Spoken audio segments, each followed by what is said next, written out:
Hey guys, Paul here. So, I've been thinking about this really fun Yu-Gi-Oh! Thought experiment. It's just been swirling around in my head, and I wanted to make a video and explain it and get other people's opinions on it. It is just a thought piece, just kind of a bit of fun conjecture, but I figured it's kind of neat. And the idea is, what if Yu-Gi-Oh! Took its difficulty and actually marketed that as its sales pitch? So, what exactly am I talking about? Well, when you think about modern Yu-Gi-Oh, it's got this reputation for being really difficult and really complicated, right? Cards have long text, combos are really long, and duels end really fast, and it's crazy, and there's a bunch going on, and these rules and rulings and all that, right? Well, a lot of people would say that that's kind of what makes Yu-Gi-Oh so unapproachable and so kind of like unattractive to people. It feels like it's been ruined, or it used to be so much simpler, or I just can't learn this whole game. But then I thought about, well, some of the best parts of modern Yu-Gi-Oh come from that same degree of difficulty and high octane gameplay. For instance, two things that come to mind for me are I know a lot of people love the idea of playing combo decks because you have to be really quick on your feet. You have to not only learn your combos, but also learn how to pivot them around hand traps and things like that. So, for instance, yeah, you can first of all memorize whatever your deck's like 10, 15, 20 step combo is, but then what happens if your opponent Ash Blossoms you? What happens if they Imperm you? What happens if they, have Nibiru or you suspect that they have Nibiru? What happens, like, if they're playing Droll? Can you play under Droll and Lockbird? Can you play under Artifact Lancia? Can you play under Dimension Shifter? And one of the really kind of defining parts of the best players in Yu-Gi-Oh! Is typically that they are able to do those things, right? Everybody can learn or sort of rehearse a combo, right? But what happens when that combo gets disrupted at this point? What about at this point? What about at this point? And what if it's this sort of combination of hand traps or that combination of hand traps? There are so many things that can kind of happen and change your turn that being able to reroute those combos and move forward, still make some kind of a board, still adapt to your opponent. That's the sort of thing that I think isn't really, as appreciated in modern Yu-Gi-Oh! And the second thing that came to mind for me, number two, is that breaking boards is really fun. And that's actually personally where I get a lot of my sort of rocks off with modern Yu-Gi-Oh! Myself is I love the idea of disrupting my opponent's combos and thinking of the best way to do it. And when I'm going second, playing say a blind second deck, what is the best way to break a board? Some of my favorite decks are decks like Cyber Dragons in the past or Grin Maju, where I was able to basically take a set of tools, maybe it's kaijus, maybe it's some danger monsters, it might be Super Poly or whatever other sort of cards I have access to. There's lots of different board breakers, and finding out what is the most efficient way to kind of piece apart the Yu-Gi-Oh puzzle that is my opponent's board. If they've got two or three or four negations or different types of protections up, how can I kind of lock pick whatever it is they have to still make my turn work, still get around it, and ultimately win the duel, or at least, die trying, right?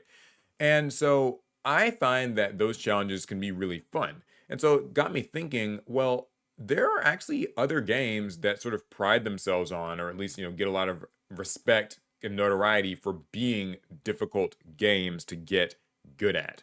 So the first example for me was chess. Everybody kind of has this weird, almost unspoken respect for chess, right?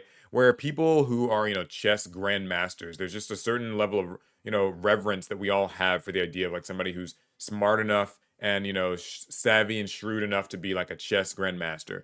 Does it actually say a lot about a person? Maybe, maybe not. I mean, like you can be a chess prodigy, but also still not take showers or brush your hair. I don't know, but still, there is a bit of just like I don't know. If not, I don't know if respect is the word, but there's just a sort of, kind of implicit understanding that a person who is really good at this, it's hard to be good at it. And so that's like, there's something there. And there are other games that kind of have that same label too. I've heard that, discussed with certain games like CS:GO and Valorant are supposed to be really, really difficult at the top levels. Or a game like StarCraft, right? That's got a bit of a rep for being just extremely hard, where even if you grind, endlessly and really practice, the difference between you and, the random Korean esports player is still like night and day, right?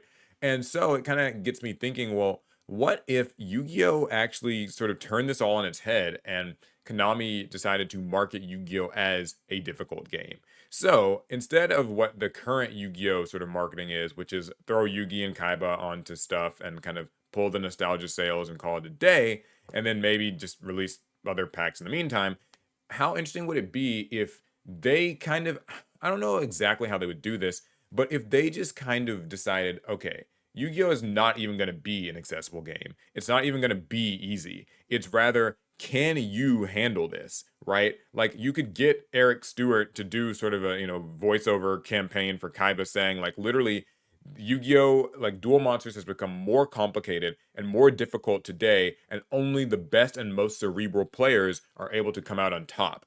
And like Konami could use kind of, I don't know, like edgier marketing or something that really suggests, okay, this is not going to be a game that's easy to play, but it's going to be a game that's difficult to master and very gratifying when you do. And I, to be clear, think that that's actually not far off from what Yu-Gi-Oh currently is. Yu-Gi-Oh is a game that like is easy enough to play in my opinion. I've at least made this argument. I think that learning Yu-Gi-Oh's rules is not hard. I think there's other parts about it that are hard, but like just playing Yu-Gi-Oh actually isn't that difficult. However, I imagine that if you ask, any top players, they would say that there's a lot of just mental stack going on at the top tables, a lot of game state stuff to handle and kind of keep track of, and a lot of like, you and your opponent, what information can you glean from them? What can you gather about their deck list? What might be in their hand? Things like that.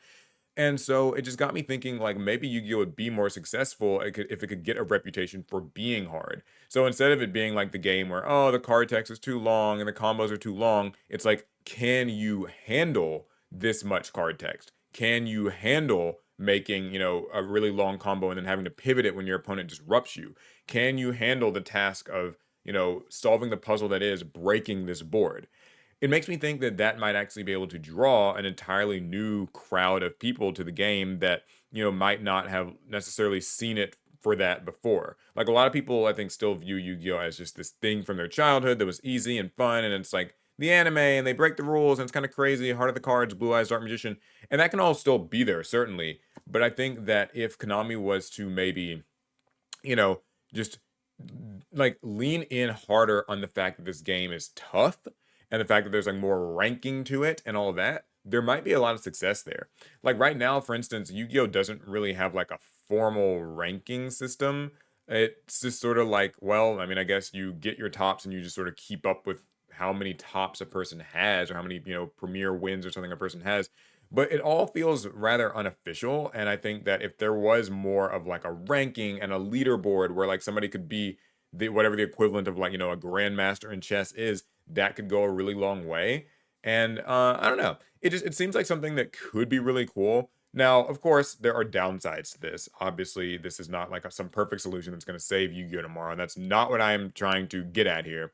For instance, there's still the whole pricing thing, and I think that's always gonna be like a rough patch for people because it's like, well, Yu-Gi-Oh requires you to have, or not requires, but it helps if you have the money to afford the best cards because that will allow you to generally do better in tournaments. And something like chess is not really like a cost prohibitive thing, at least, getting into it isn't. And, the same thing goes for honestly most video games that are like esports. Usually the cost isn't really what's like holding you back. It might be like your mindset or practice access to resources or practice partners, but like money alone, that the Yu-Gi-Oh money thing is like that's the first big issue here.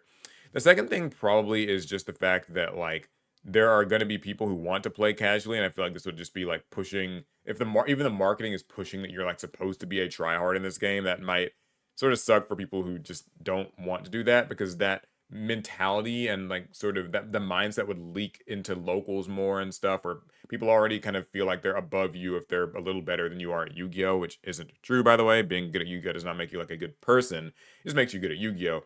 Don't disrespect people, okay? Remember that at home, kids. But, that would probably be a bit of an issue. And there's probably other things that I haven't really considered. So that's kind of why I made the video. I just want to hear what people think about this concept. It's obviously not really going to happen. I'm not going to delude myself into thinking that it will. I just thought it was a fun thought experiment and it would be neat to see. And maybe there like something could come of it. I don't know. Whatever. Let me know in the comments how you feel about it. Do you think Yu-Gi-Oh would be more successful if or could be more successful or could draw in more people? Let's not say will be more successful if it sort of ran on the campaign of this game is tough, can you handle it? There's a lot to be gained, but you have to be able to like kind of grasp all these cards and control all these cards and solve these puzzles as they're placed in front of you. So yeah, cool. Okay, that's the video. I've gone on long enough. Let me know down in the comments what you think. See you in the next one. Fast turn.